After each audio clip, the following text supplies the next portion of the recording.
करते पे श्रीलंका के खिलाफ तो साढ़े स्क्वाड का ऐलान हो चुका है, लेकिन T20 वर्ल्ड कप का हजे कोई समझ नहीं आ रही कि क्यों अनाउंस नहीं हो रहा। तो साढ़े नाल जुल्फिकार बेग साहब मौजूद ने। जुल्फिकार साहब, गल ये है कि बाकी असीं टीमां नूं वेखीए, इंडिया भी अपने स्क्वाड का ऐलान कर चुका है। शुभमन गिल नूं विच उन्होंने नहीं रखा। बाकी इंग्लिश टीम जे असीं श्रीलंका की गल करिए, उन्होंने भी अपने इब्तदाई स्क्वाड का ऐलान कर लिया। तो असीं क्यों कशमकश का शिकार है, की कन्फ्यूजन है?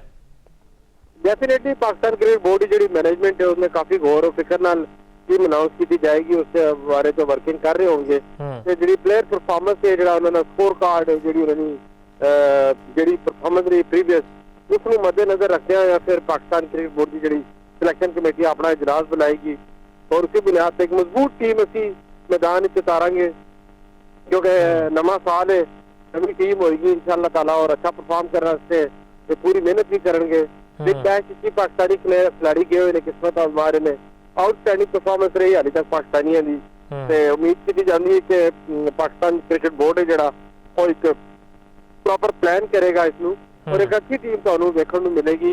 और असं अपने प्रोग्राम में अक्सर जिक्र भी करते हैं, मेरा ख्याल है कि पाकिस्तान सब तो ज्यादा देखने वाला ये चैनल है जो पंजाबी जुबान खास तौर पर जो अपन खबर पेश करता है।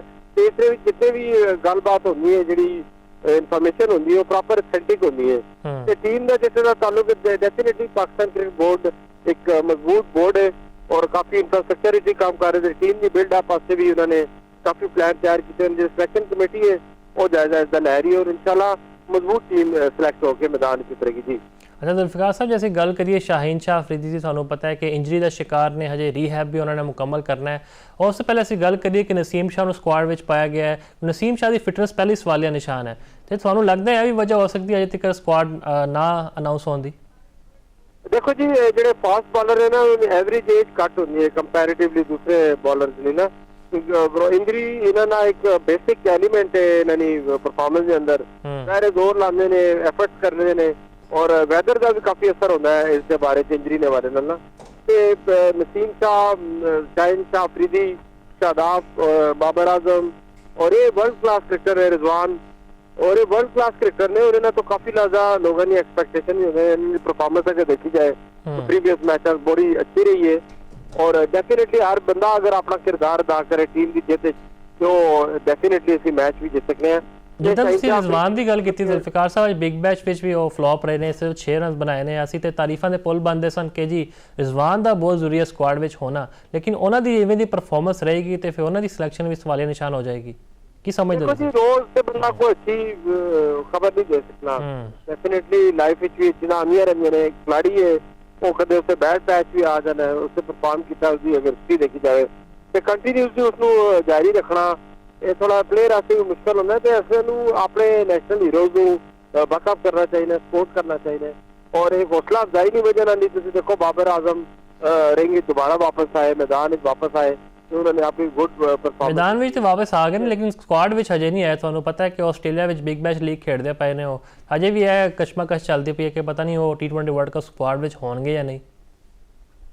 देखो जी क्रिकेट बोर्ड उन्होंने मुसलसल राब्ते से पूरा प्लेयर पूल जो अवेलेबल मौजूद है उन्होंने विचों ही सिलेक्ट किया जाएगा। एक्सपीरियंस का कोई मुतबादल नहीं होना, तजर्बा बहुत बड़ी ताकत होना, इल्म तो बड़ी ताकत होना तजर्बा।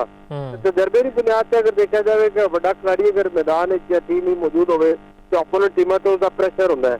तो परफॉर्मेंस का जिस ताल्लुक है डेफिनेटली तुसीं शाहीन का जिक्र किया, नसीम शाह ने जिक्र किया कि इन्होंने जो शाहीन अफरीदी जी इंजरी है वो रिकवर करके तो डेफिनेटली वापस आएगा टीम अगर उन्होंने रखा।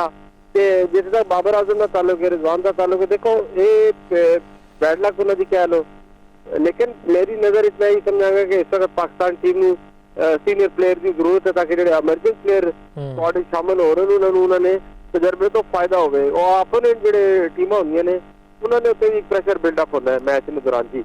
ਜਿਹੜਾ ਸਕੁਆਡ ਹੈ ਤੁਸੀਂ ਇਮਰਜਿੰਗ ਖਿਡਾਰੀਆਂ ਦੀ ਗੱਲ ਕਰਦੇ ਪਏ ਹੋ, ਉਹ ਇਮਰਜਿੰਗ ਖਿਡਾਰੀਆਂ ਨੂੰ ਤਾਂ ਅਸੀਂ ਵੈਸੇ ਹੀ ਦੀਵਾਰ ਨਾਲ ਲਾਤਾ। ਜੇ ਅਸੀਂ ਗੱਲ ਕਰੀਏ ਮਾਸ ਸਦਾਕਤ ਦੀ ਤੇ ਸੁਫਿਆਨ ਮੁਕੀਮ ਦੀ ਵੀ, ਤੇ ਸ਼ਾਦਾਬ ਨੂੰ ਅਸੀਂ ਸਕੁਆਡ ਵਿੱਚ ਲੈ ਆਏ। ਸ਼ਾਦਾਬ ਦੀ ਪਰਫਾਰਮੈਂਸ ਵੀ ਸਭ ਦੇ ਸਾਹਮਣੇ ਹੈ, 1-2 ਮੈਚਾਂ ਚੱਲ ਗਿਆ ਉਹ ਤੇ ਉਹਨੂੰ ਅਸੀਂ ਸਕੁਆਡ ਵਿੱਚ ਪਾ ਲਿਆ। ਤੁਸੀਂ ਸਮਝਦੇ ਹੋ ਬੈਲੈਂਸਡ ਕੋਈ ਸਕੁਆਡ ਹੈ? देखो जी पाकिस्तान की टीम के अंदर ना यारियां रिश्तेदारियां पहले भी सन ते हुण भी है ने, वो डेफिनेटली वो असरअंदाज होंदियां ने चीज़ां। ये क्रिकेट बोर्ड की जिहड़ी मैनेजमेंट है उसनूं फैसला करना है, जिहड़ा सिलेक्शन कमेटी है उन्हें फैसला करना है कि जिहड़ा बेस्ट ਦੇਵੇਗਾ ਜਾਂ ਜਿਹੜਾ ਟੀਮ ਜਿੱਤ 'ਚ ਆਪਣਾ ਕਿਰਦਾਰ ਅਦਾ ਕਰੇਗਾ ਉਹਨੂੰ ਟੀਮ ਵਿੱਚ ਸ਼ਾਮਿਲ ਕੀਤਾ ਜਾਵੇ।